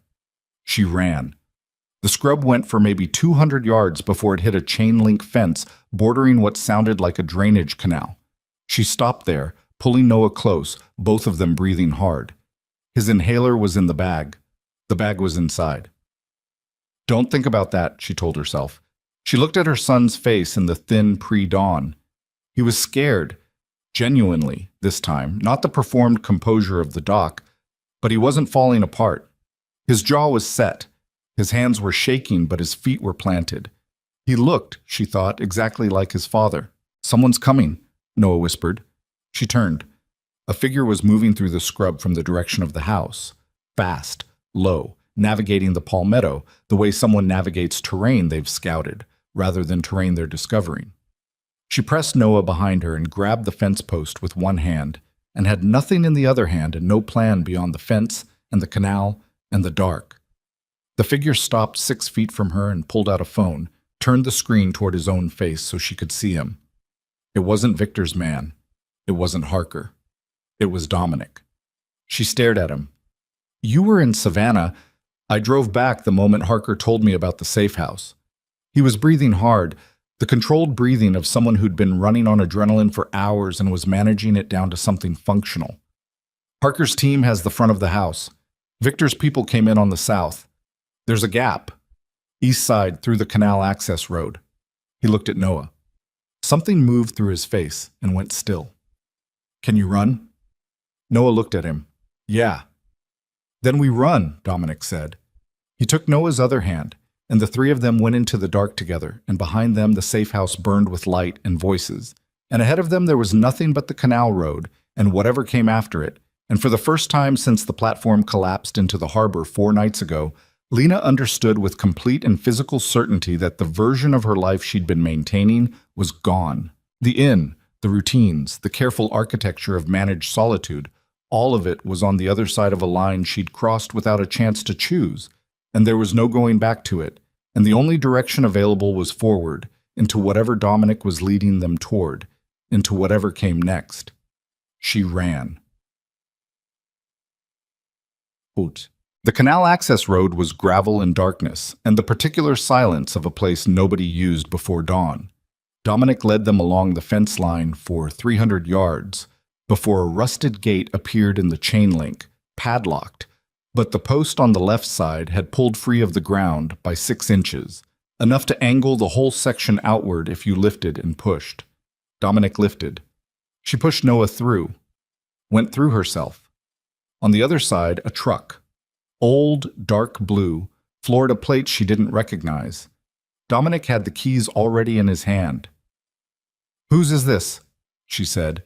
"Harker's backup contact." She called it in when the south approach was confirmed. He got Noah into the back seat, and she got in the front, and the engine turned over low and steady, and they moved without headlights down the access road until they hit the county road, and then he turned east and gave it speed. Noah's breathing in the back seat was the only sound for a full minute. Then he said, "Is this because of me?" Lena turned around. He was sitting straight, both hands in his lap, looking at her with those eyes that saw too much and always had. No, she said. This is because of things that happened long before you were born. He looked at Dominic. Are you my dad? The truck held the road. The pre-dawn sky ahead of them was going from black to the particular dark blue that comes just before the gray. Dominic's hands were steady on the wheel. He didn't look away from the road, but something in his shoulders changed. Settled or broke open, she couldn't tell which. Yes, he said. Noah absorbed this the way he absorbed most things, completely, without performance. Okay, he said. Then, after a moment, I figured. Lena turned back to face the road. Her ankle throbbed. Her hands were still shaking. The waterproof folder with the documents was under her jacket where she'd grabbed it on the way out of the filing room 2 days ago. Still there, still intact. Dominic's phone lit up on the dash. Harker's number. He answered it on speaker. I have them, he said. Victor has the ledger, Harker said. But I need you to listen to me carefully, because what I'm about to tell you changes everything. The truck moved east into the coming dawn. There's a second ledger, Harker said. A second ledger, Dominic said. The truck did 60 on the empty county road, and the pre-dawn dark pressed against the windshield, and Harker's voice came through the phone speaker with the particular flatness of someone delivering information they'd verified 3 times before saying out loud. Your father was a paranoid man, Harker said. We knew about the Savannah ledger because your intermediaries mentioned it. What we didn't know, what Cruz apparently didn't know either, which is why he didn't tell Victor, is that your father maintained a duplicate, a secondary record, updated to within 6 months of his death, kept in a separate location entirely. Dominic's hand tightened on the wheel. How do you know this? Because Elena Voss told us. A beat. She's in custody, Harker said. She walked into the Savannah field office 40 minutes ago, voluntarily, with the document case. Another pause. She didn't take it for Victor. She took it to keep it away from him. She's been working a double game for 14 months, taking Victor's money to maintain access, feeding him enough to stay credible, and waiting for the moment she could pull the document before he could get to it directly. Lena watched Dominic's face in the dash light, watched him process the betrayal that wasn't a betrayal, the reversal of the reversal, the way the ground kept shifting under everything he thought he'd established. She could have told me, he said. She didn't trust your operation was clean, Harker said. After Cruz, she was right not to. A sound came from the back seat. Not Noah, just the truck's tires finding a rough patch and correcting. Lena turned. He was awake, listening, his face doing the careful work of a child who's decided the adults need the conversation more than he needs an explanation. The second ledger, Dominic said. Where? That's the problem. Your father gave the location to one person and one person only. Harker's voice shifted. He gave it to you, Dominic, 14 years ago. Your father sat you down and told you about a secondary location. He described it as insurance. Dominic was quiet for 10 seconds. Lena watched the road. The boat shed, he said, at my uncle's property on the Georgia coast. He called it insurance. He said if I ever needed leverage that couldn't be challenged, it was there. He exhaled. Not relief. Something more complex. I thought he was talking about cash. Does Victor know about the property? My uncle died in 2019. The property transferred to a land trust. Victor wouldn't have a reason to look there.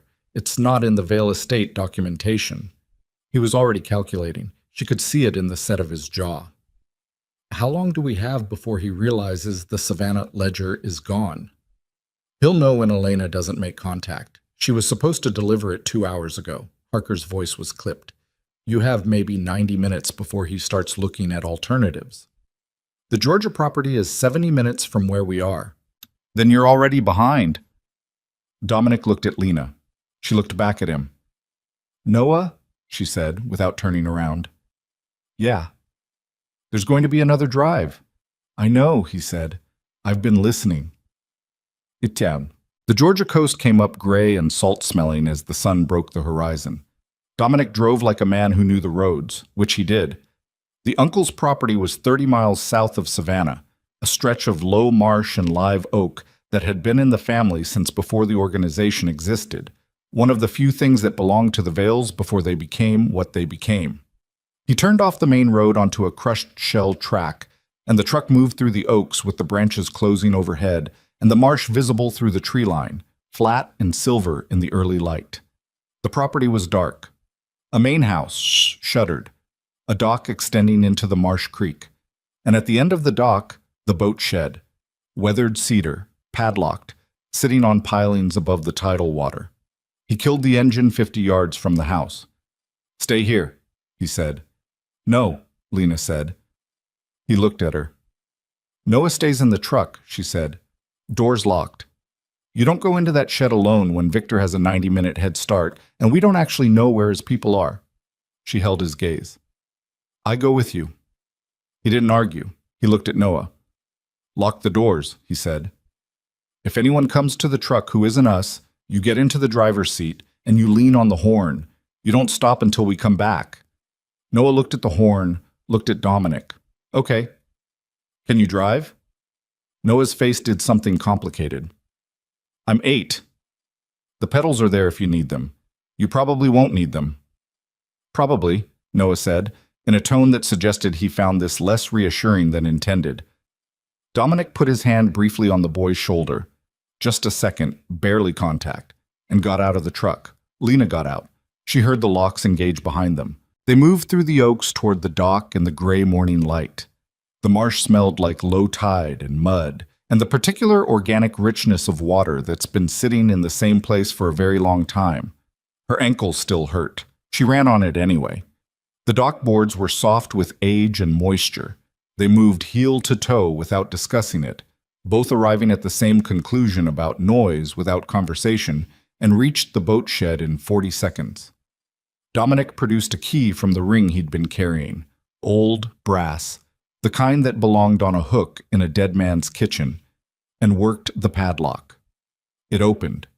The inside of the shed was dim and smelled like old fiberglass and marine grease. A flat-bottomed skiff on davits, shelves of rusted gear, and at the far end, behind a section of pegboard that held the silhouettes of tools long since removed, a steel cabinet bolted to the wall with a combination lock. "Your father gave you the combination?" she said. "My birthday," he said. He was sentimental about exactly one thing. He worked the dial. The cabinet opened. Inside, a fireproof document box, black, the kind sold in office supply stores, unremarkable. He lifted it out and his hands were steady, and she noticed this about him, that his hands were always steady when it mattered, that the stillness in him wasn't absence of feeling but something more disciplined than that. He opened the box. The ledger was inside, older than she'd expected, cloth-bound, the fabric faded to a gray-green, handwritten in the compressed script of a man who'd been recording information for decades. She didn't touch it. She looked at it the way you look at something that has the weight of many lives in it, which is what it was. "This is enough?" she said. "Combined with what Elena brought in?" "Yes." He closed the box. "This is everything." The dock moved under them. A subtle shift, tidal, the pilings adjusting to the water's pull. Ordinary, except that the shift came with a sound that didn't belong to the tide. A footstep. On the dock behind them. She turned. 3 men at the dock entrance. The one in front was not someone she recognized, but the 2 behind him were carrying the posture of men who'd been in this kind of situation before and had long since stopped feeling anything about it. The one in front had a phone in his hand, already raised, already transmitting. "Mr. Vale sends his regards," he said. Dominic moved in front of her. The document box went under his arm, held tight. "How long have you been on the property?" he said. His voice was very quiet. "Since midnight." The man in front, younger than the other 2, a manager's energy, someone who coordinated rather than executed, looked at the document box with the specific attention of someone who'd been told exactly what to look for. "We had 4 properties flagged. This was the 3rd one we checked." He almost sounded apologetic. "Mr. Vale would like the box." "No," Dominic said. The man with the phone said something into it. Lena heard the response, tinny, small, coming through the speaker, and recognized the voice.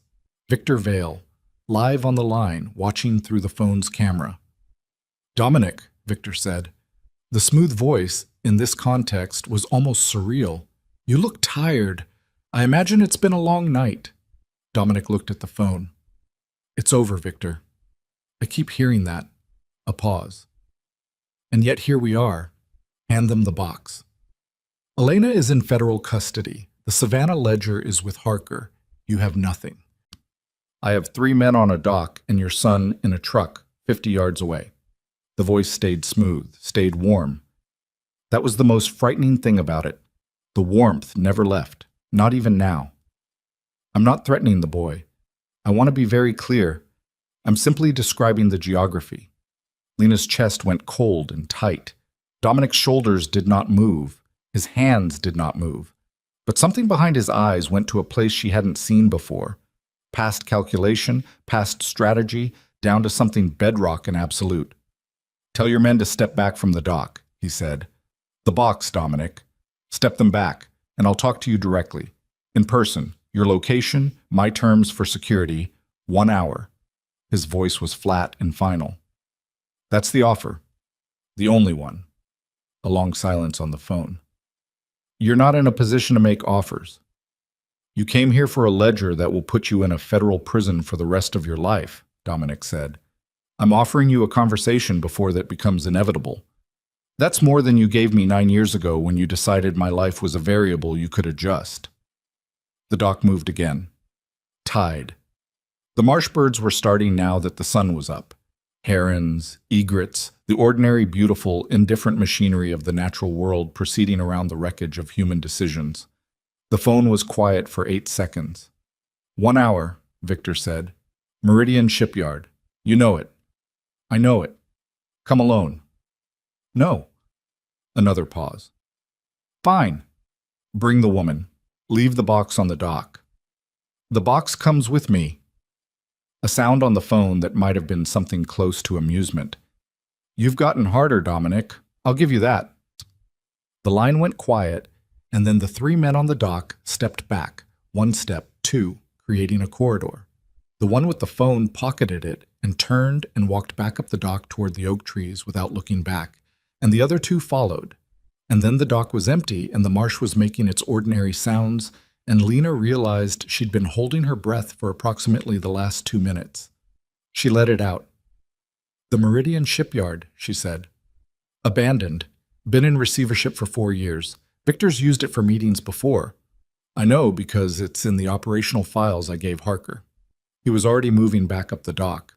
"Which means Harker knows it too." She understood. "You're going to tell her where you're going." "I'm going to tell her exactly where we're going, exactly when we'll be there, and let her position agents before Victor's people can sweep the perimeter." He pulled out his phone, Harker already in the recent calls. "Victor thinks I'm walking in alone with a document and a woman. He's not expecting the building to be pre-positioned. What if it doesn't work? What if his people get there first and sweep Harker's team out?" He looked at her directly. "Then I do it the other way." "What's the other way?" "I walk in and I don't walk out, and the box goes to Harker, and it's over for Victor regardless." He said it the way he said all the hard things, flat, without theater, like a man who'd already made the peace with the cost and wasn't going to perform the difficulty of it for anyone. "But that's not the plan. The plan is Harker." She looked at him. "You don't get to decide alone anymore," she said. "Whatever you're planning in that building, I'm there." "Lena, I'm there," she said. "Noah stays with Harker's team, but I'm there." She held his gaze until he stopped trying to find the argument. 9 years ago, you made decisions without me and it cost us everything. That's not happening again." He looked at her for a long moment in the early Georgia light, the marsh at their backs, the ledger under his arm, and she saw him make the decision, not reluctantly, not as a concession, but as a man who understood that some equations only balance when you stop trying to solve them alone. He nodded.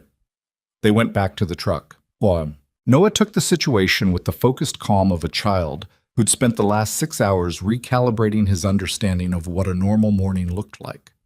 He didn't ask about the men on the dock. He asked if there was food. There wasn't. Dominic found a gas station 12 minutes from the shipyard, and Noah got a granola bar and a bottle of water and ate it in the back seat with the systematic efficiency of someone fueling for what came next. Parker's voice on the phone was clipped and precise. I can have 4 agents inside the Meridian structure within 40 minutes. Victor's people will do a sweep. I need them in place before that sweep. 35 minutes, Dominic said. That's tight. It's what we have. Fine. Noah? Lena answered. He's with us. There's an agent. Reyes, she's clean. I verified her personally. She'll meet you at the Meridian South lot. She takes the boys somewhere safe while you're inside. Non-negotiable. Lena looked at Noah in the mirror. He looked back at her. I'll go with the agent, he said. I'm not stupid. I know you're not, she said. Will you come back? The question sat in the truck cab, simple and enormous. Yes, she said. He looked at Dominic. Yes, Dominic said. Noah looked at them both with the particular assessment of someone deciding whether to believe the answer or accept it regardless. He accepted it. He went back to the granola bar. The Meridian shipyard was exactly what the name promised. Dead industry, rusted ambition, the bones of something that had once moved product and now moved nothing. The main structure was a massive corrugated steel building that sat on a concrete apron above a deep-water slip, the slip empty, the water below it dark and still. Cargo cranes stood motionless against the sky. The smell was rust and marine oil, and the salt wind coming off the Atlantic 300 yards east. Agent Reyes was in the south lot when they arrived, young, compact, with close-cut hair, and the watchful stillness of someone who'd done this kind of handoff before. She crouched to Noah's level without making a production of it, and said something low to him that made him nod. And then she stood and looked at Lena and said, I'll have him back to you inside 2 hours, with the precision of a promise rather than a reassurance. Lena put her hand on Noah's face. He leaned into it for exactly 1 second before he straightened up and went with Reyes and didn't look back. Because looking back was something he'd decided not to do, and she loved him so much it moved through her like a physical thing, like weather, like the tide. She turned. Dominic was looking at the shipyard building. He had the document box under one arm and his jacket open and his face arranged into the stillness she'd come to understand was not calm, but its functional equivalent. He looked at her. Stay close, he said, on my left. If anything moves wrong, you go back the way we came. Not for me. For him. Understood. I mean it, Lena. I know you mean it.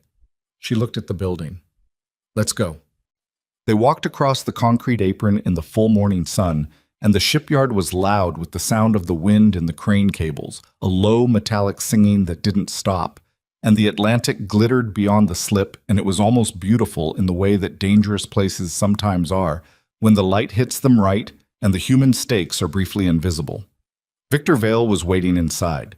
He was exactly what she'd expected and nothing she'd been prepared for. 60s, silver-haired, with the bearing of a man who'd spent decades in rooms where everyone else was already positioned before he arrived. He stood in the center of the shipyard floor with 2 men behind him and the particular stillness of someone who'd already decided how this ended. He looked at Lena first. Ms. Hartwell, he said, I've been wanting to meet you properly. I know, she said. You made that clear on the phone. A slight smile, deployed. You're not what I expected. Good. His eyes moved to the document box, then to Dominic. The smile remained, but the quality of it changed, something colder coming into the surface of it.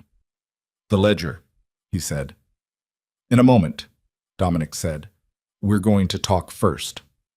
We are talking. We're going to talk about Elena Voss. Something shifted in Victor's face, small, controlled, but there. She made her choices. She made them because you gave her no others. Same playbook you always use. Dominic's voice was steady. He moved 2 steps closer. The 2 men behind Victor adjusted. 14 years, Victor. You've been running variations of the same play for 14 years. Identify the vulnerability. Fill it. Control the outcome. Another step. You're good at it, I'll give you that. Victor looked at him with the patience of a man who'd waited 20 years for one thing and could wait another 5 minutes. The box, Dominic. Here's what's happening instead. Dominic set the box down on the concrete between them, stood up. Harker has the Savannah Ledger. She has Elena Voss's testimony. She has 4 years of my cooperation documentation. And she has, he looked at his watch, approximately 12 agents in this building right now. The 2 men behind Victor moved their hands. Don't, Dominic said. Quiet. Absolute. From the shadows of the upper gantry, the red dot of a laser sight appeared on the nearer man's chest, then a second dot, then a third from different angles. The men behind Victor went very still. Victor looked up at the gantry, around the floor. He didn't rush it. He took his time, the way a man takes stock of a room when he's determining whether the situation is salvageable. His face through the whole of it remained composed. When he looked back at Dominic, the smile was gone. You'd take down your own family's name, he said. You're not my family. Dominic's voice was very quiet. You never were. You were the man my father trusted because he didn't see what you were doing until it was too late, and then he died and left me to figure it out. He took one final step so that there were 6 feet between them and no pretense of anything except the plain fact of it. 9 years ago, you took something from me. You decided my life was a problem to solve, and you solved it, and you moved on. I've spent 4 years making sure that when this moment came, it would be the last move you ever got to make. Victor looked at him. Really looked at him the way a man looks at something he's underestimated, and the specific quality of that look, the recognition in it, the recalculation, was the most honest thing Lena had seen on his face. You'll testify, Victor said, against everything, everyone, the whole structure. That includes people who will come after you for the rest of your life. I know. You're willing to live that way. Dominic looked at Lena. 1 second, then back to Victor. I'm willing to live, he said. From the south entrance, Harker came through the door with 4 agents, and the dots on Victor's men multiplied, and the morning light came through the gaps in the corrugated roof in long diagonal shafts, and Victor Vale stood in one of those shafts with his hands at his sides, and the look of a man who had just understood, with complete and final clarity, that the play he'd been running for 20 years had run out of board. He put his hands up. Not dramatically, not with rage or the theatrical collapse of a man who'd imagined this moment differently. He raised both hands to shoulder height with the quiet efficiency of someone completing a transaction, and his face through the whole of it stayed composed, because Victor Vale had spent 60 years being the most controlled person in every room, and he wasn't going to stop now, not even for this. Dominic, he said, as Harker's agents moved past him toward the 2 men behind. Dominic waited. Your father would have... Don't, Dominic said. Whatever you're about to say about my father, don't. Victor closed his mouth. The agents reached him, and he cooperated with the mechanical precision of a man who understood that cooperation at this stage was the only remaining form of control available to him. Harker cuffed him herself. Lena noticed that, the deliberateness of it, and said something low into his ear that made his jaw tighten once before he smoothed it back out. Then they walked him toward the south door, and the morning light swallowed him, and he was gone. The shipyard went quiet. Lena stood on the concrete floor with the rust smell and the wind in the crane cables, and her ankle throbbing and her hands finally still. Dominic picked up the document box from the floor. He stood there with it under his arm and looked at the space where his cousin had been standing 30 seconds ago, and she let him look. Then she crossed the floor to him. He turned when she was close. He looked like what he was, a man who'd been running on purpose and adrenaline for 72 hours, and had just arrived at the end of both. The stillness in his face was different now. Not managed, actual. It's done, she said. Not entirely. His voice was rough at the edges. Testimony, proceedings. That's months. I know, but this part. She looked at the door Victor had gone through. This part is done. He looked at her. The morning light came through the roof gaps and landed between them on the concrete, ordinary and unhurried, the way light falls on everything equally without caring what it illuminates. Noah's waiting, she said. Something in his face broke open, not collapsed, broke open, the way a window breaks to let air through, and he nodded once, and she turned toward the south exit, and he fell into step beside her, and they walked out of the Meridian shipyard together into the full morning sun, leaving the document box with Harker and leaving the 20 years of damage inside the building behind them, walking toward the south lot where a boy with his father's eyes was sitting on the hood of a federal vehicle, eating the second half of a granola bar, and watching the Atlantic glitter beyond the shipyard fence like it had nowhere else to be and all the time in the world. Noah saw them coming and got down off the hood. He walked toward them, and Dominic slowed without meaning to, the way a person slows when they're approaching something they've been moving toward for a very long time and aren't quite ready for it to stop being ahead of them and start being here. Noah stopped in front of him, looked up. "You okay?" Noah said. Dominic looked at his son in the morning light. "Yeah," he said. "I'm okay." Noah nodded, accepting this, and then did something entirely unexpected. He stepped forward and put his arms around Dominic's waist and pressed his face against his ribs, and Dominic's free hand came down on the back of the boy's head with the careful weight of something that had been waiting a very long time to land there, and the three of them stood in the sun outside the dead shipyard while the Atlantic wind moved through the cranes and the world went on around them exactly as it always had, indifferent and bright and full of ordinary light. Lena watched them. She didn't move toward them yet. She gave them the moment because it belonged to them, and she wasn't going to take a single second of it back. Then Noah said, muffled against Dominic's ribs, "You smell like a boat shed." Dominic made a sound that was almost a laugh, rough, unpracticed, like something that hadn't been used in a long time and wasn't sure of itself yet. "Yeah," he said. "Probably." Noah pulled back and looked up at him with those eyes. "Can we get actual food now? Not granola bars." Lena finally moved toward them. "Yeah," she said. "We can get food." They ate at a diner 20 minutes from the shipyard, a place with vinyl booths and a laminated menu and a waitress who called everyone honey without discrimination and refilled coffee without being asked. Noah ordered pancakes and ate them with the focused intensity of someone making up for a significant caloric deficit. Dominic ordered eggs he mostly didn't touch. Lena drank 3 cups of coffee and ate half a piece of toast and watched the morning traffic move on the state road outside the window and let the ordinary noise of the place, the clatter of plates, the low country music from the corner speaker, the bell over the door, settle over her like something she'd forgotten she needed. Nobody talked much. That was fine. The silence between them had changed quality somewhere between the shipyard and the parking lot, had gone from the compressed silence of people managing a crisis to something looser and more habitable. Noah fell asleep against the window before his plate was cleared, one cheek pressed against the glass, his breathing slow and even, completely out. Dominic watched him sleep. Lena watched Dominic watch him. "He does that," she said. "Crashes hard after adrenaline. He gets it from me." Dominic looked at her. "You crashed?" "Not visibly." She turned her coffee cup. "Inside." He almost smiled. "Not quite." The waitress came and cleared Noah's plate with the practiced quiet of someone who'd seen tired families in corner booths her whole career and knew when to be gentle about it. Dominic paid before Lena could reach for her wallet.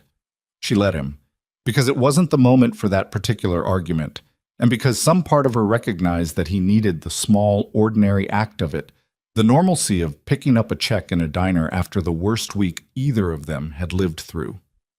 They sat another 20 minutes while Noah slept. The country music cycled through something slow. The morning traffic thinned. "What happens now?" she said. "Procedurally." He set down his coffee. "Harker's team processes the ledger and the Savannah documents together. Combined with Elena's testimony and 4 years of my cooperation files, the federal case moves to grand jury within 60 days. Victor's arraignment is probably this week." He paused. "The organization's assets get frozen today. Most of the senior personnel will be offered cooperation agreements or face indictment. The ones who cooperate dismantle what's left of the structure from the inside." He looked at the table. "It'll take 2 years to fully prosecute. Maybe 3. I'll be testifying for most of that." "Where?" "Wherever they need me." He looked up. "I'd like it to be somewhere near Harbor View, if that's something that could work." She looked at him directly. He held it. "That's not a small thing to ask," she said. "I know." "You're asking to be near Noah, which means near me, which means all three of us figuring out what that looks like when the adrenaline is gone. And it's just Tuesday. And he has swim practice, and I have a maintenance contractor I still haven't yelled at properly." Something moved across his face that was the closest thing to vulnerable she'd seen on him. "Yes, that's what I'm asking." She breathed in, breathed out, looked at her son asleep against the window, his mouth slightly open, one hand curled under his chin. "We start slow," she said. "You don't get to be his father overnight. You don't get to come in and rearrange everything because the crisis is over. You build it, the way you build anything that's worth having." "I know. And you tell me the truth, every time, about everything. If something's coming, legal, organizational, whatever residue this leaves, I hear it first, not after." "Yes." She looked at him. "Okay," she said. "We start slow." He nodded, and she saw the thing in him that had been held very tightly for a very long time ease, by some small degree, not disappear, just ease, the way a muscle releases when you finally stop asking it to carry what it's been carrying. Noah made a small sound in his sleep and shifted against the window and didn't wake up. They drove back to Harborview that afternoon. Harker called twice during the drive, once to confirm the ledger had been transferred to the federal evidence facility in Atlanta, once to confirm Victor's arraignment had been scheduled for Thursday. She was efficient and brief both times and ended both calls without ceremony, which Lena had come to understand was her version of warmth.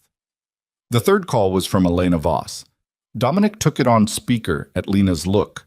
His hands were steady on the wheel, but she noticed the particular set of his jaw when the call connected, the specific tension of a man managing something he hadn't fully processed yet. "I owe you an explanation," Elena said. Her voice was precise and slightly formal, the voice of a woman who'd spent 6 years managing someone else's professional life and had organized her own speech patterns accordingly. "Yes," Dominic said. "I found out about Cruz 14 months ago. He'd been accessing your files in ways that weren't consistent with his clearance. I started documenting it." A pause. "I couldn't tell you because I didn't know who else Victor had. I didn't know if the people you trusted were trustworthy, so I worked around it." "You took Victor's money." "To maintain access and credibility, yes." She didn't apologize for it. Every piece of information I fed him was calibrated to keep him confident without advancing his position. It was the most difficult thing I've done in my professional life, and I would make the same choice again. Dominic was quiet for a moment. "You should have trusted me. You should have told me 4 years ago that you were dismantling the organization," she said, without heat. "We were both managing information we should have shared. That's on both of us." Another pause. "Are you all right?" he said. "I'm in federal protective custody eating vending machine sandwiches, so by some measures, no." The precision in her voice softened almost imperceptibly. "But the situation is resolved, so by the measures that matter, yes." A beat. "Take care of your family, Dominic." She hung up. The highway unrolled ahead of them, and Noah slept in the back seat, and the afternoon light came through the windshield warm and flat, and Lena thought about the 14 months Elena Voss had spent in the precise, exhausting work of playing both sides simultaneously, maintaining a performance of betrayal in service of the opposite, and felt something she hadn't expected to feel about a woman she'd never met. Respect, simple and complete. "She's good at her job," Lena said. "She's extraordinary at her job," Dominic said. "I didn't deserve it." "No," Lena agreed. "You should have told her." He didn't argue. She gave him credit for that. The Harborview Inn looked exactly as she'd left it. This was somehow the most disorienting thing about coming back. That the building was simply there, unchanged, the lanterns still strung along the dock, the sign at the entrance with the H in Harborview still slightly crooked in the way she'd been meaning to fix since April.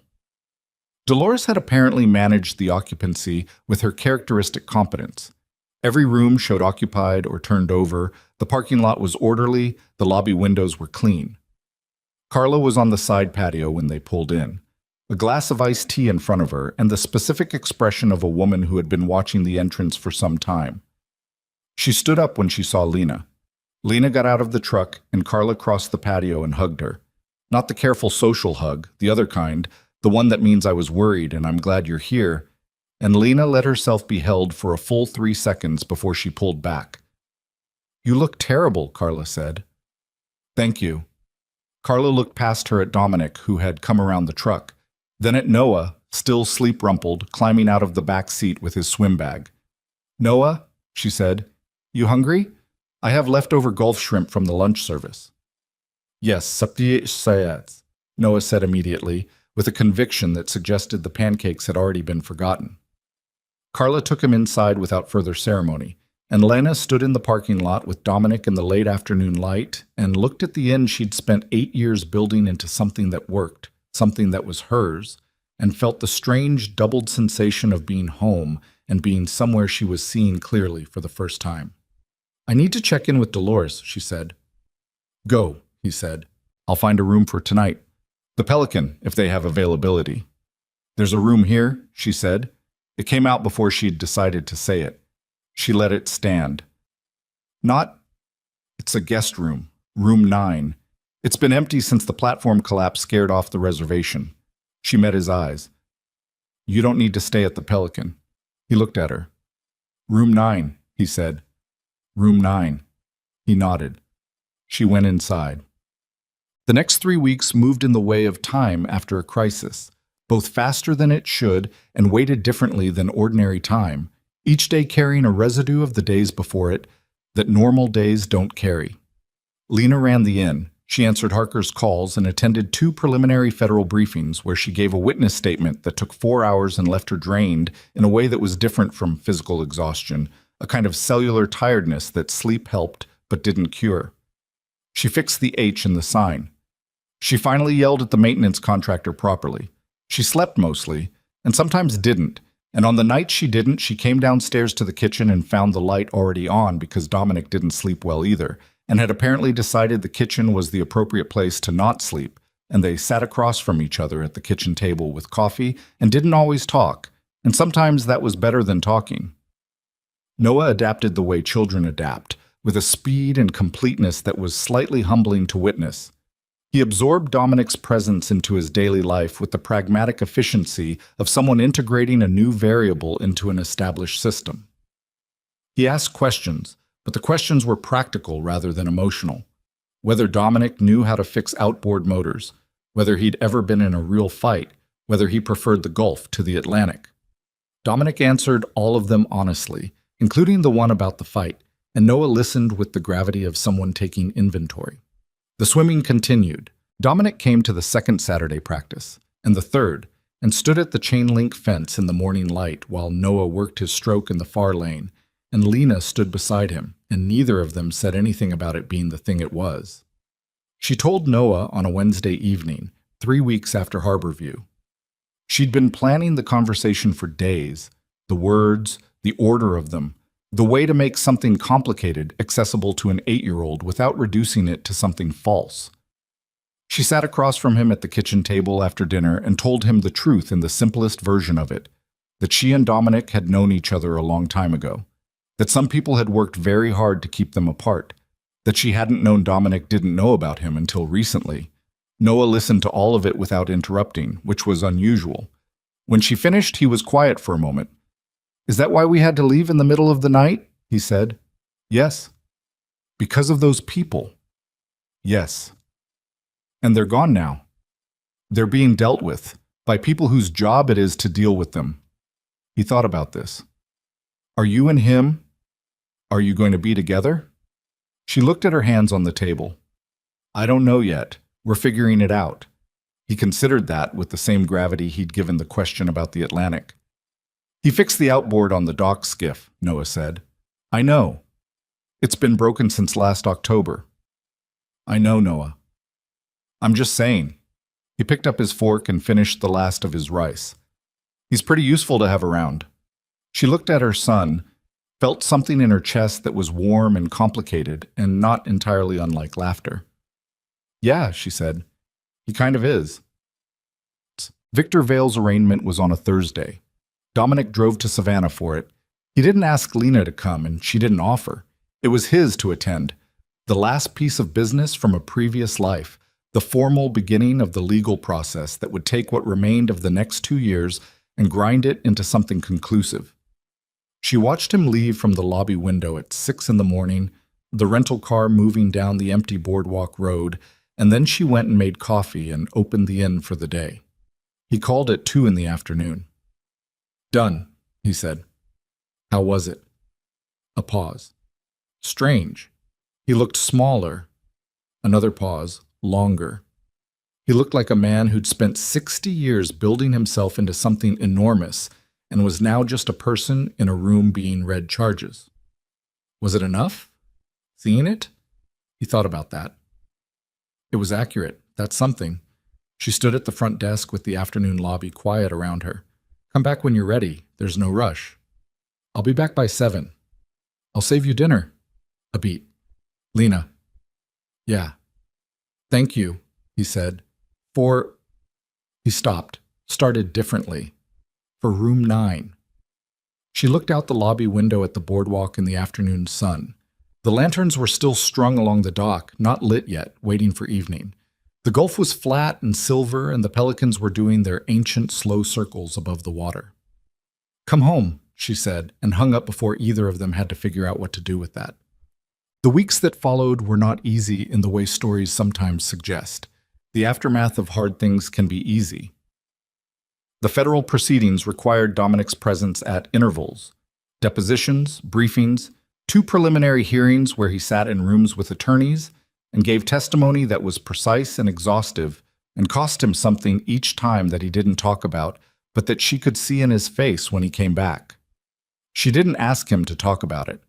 She made dinner and let Noah commandeer his evenings with fishing tackle and swim statistics and the particular conversational agenda of a 9-year-old who decided a person was worth his time, which was the highest endorsement available in that household. Elena Voss's cooperation agreement was finalized 6 weeks after the arraignment. Lena read the summary Harker sent without being asked to. Harker had started sending her summaries, which was its own kind of acknowledgement. Elena had given testimony covering 14 months of documented intelligence, every communication with Victor's organization, and a complete account of Daniel Cruz's infiltration. In exchange, she received a full immunity agreement and federal witness protection for 1 year. After the year, she was free. Lena thought about her sometimes, the specific discipline it took to maintain a double performance for 14 months, to be the thing you were pretending to be completely enough to be believed, while simultaneously being the thing you actually were. She understood it better than she might have expected.